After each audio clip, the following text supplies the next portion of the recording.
I spent 3 weeks last year with John of God down in Brazil. Did you? In Brazil, yeah, and of course he heals purely by spirit, which I wasn't really expecting when I went down there.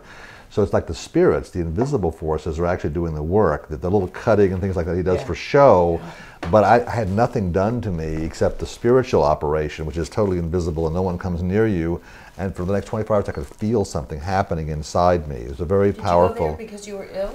No, I went there because I was writing a book and I wanted to have a chapter and I wanted to have the correct information about him. But I was just totally blown away by the power of the spirit. And what he says is that everyone who comes there is drawn there because there's something that they're learning, part of their life process. Every illness has to do with a lesson that we're learning. And I wonder how that would change people's attitude toward illness if we thought, what's the lesson here for me? This is an opportunity to learn something instead of, what's wrong with me. Or, absolutely. I think that has to shift to that this isn't punishment.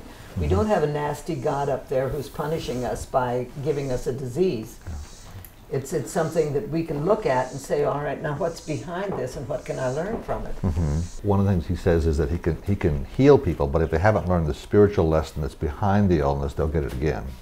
Olga Worrell said the same thing. She said, a single shot of insulin never cured a diabetic, and spiritual healing will not last unless they change.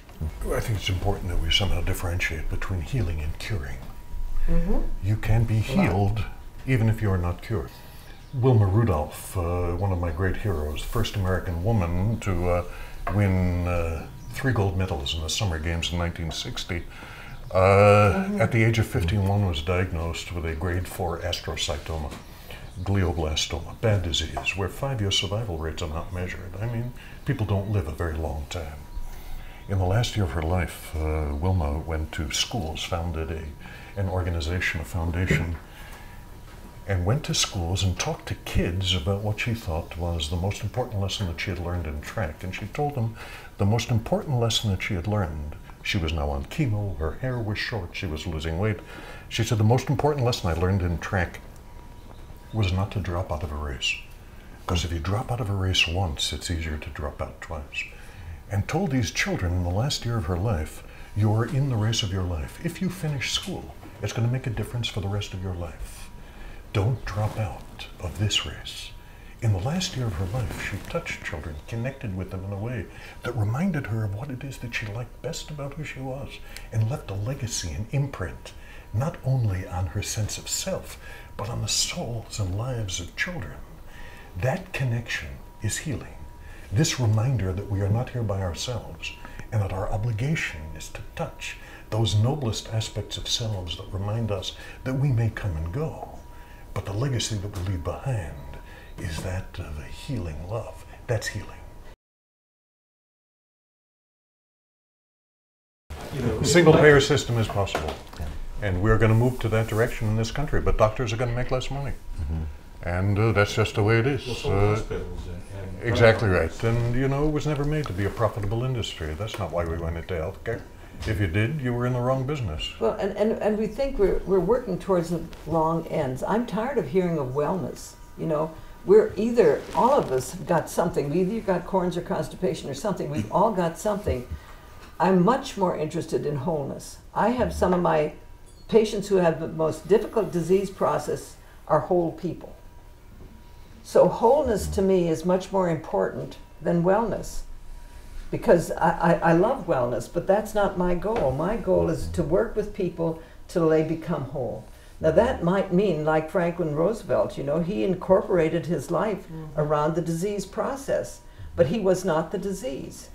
It's a shift from that to becoming the people that we really are within ourselves. And as we accept that for who we are, we can then begin to stimulate that from the patient and not expect them to be something that they may not even desire to be or even need to be, but nurture that wholeness within them. I agree with that, but I don't care what we call it. Wholeness, wellness. I think that what we need to recognize is that it is not it that's got you. That's right. It's you who have it. That's right. And you've got some choices about how you come to it. And Absolutely. we need to be purveyors of power as Carolyn suggests, that you have the power to make some choice about how you come to it, rather than to place... We have the power to change the system. Yes. To where we value health rather than... Do we? Yes. Well, you know, if we didn't, I wouldn't be doing this. Yes. I mean, I'm not coming to Springfield, Missouri because Norm is paying my astounding consultation. I come here because I believe in him and what it is that he has been saying for a lot of years, and that there are not lots of docs out there who have maintained in some way the faith, and that remind us that we are here not just to make a living, but to make a difference, and that what it is that we are inculcated with is a sacred trust. I mean, Gladys has been doing this longer than any of us. I don't want to tell you how much longer.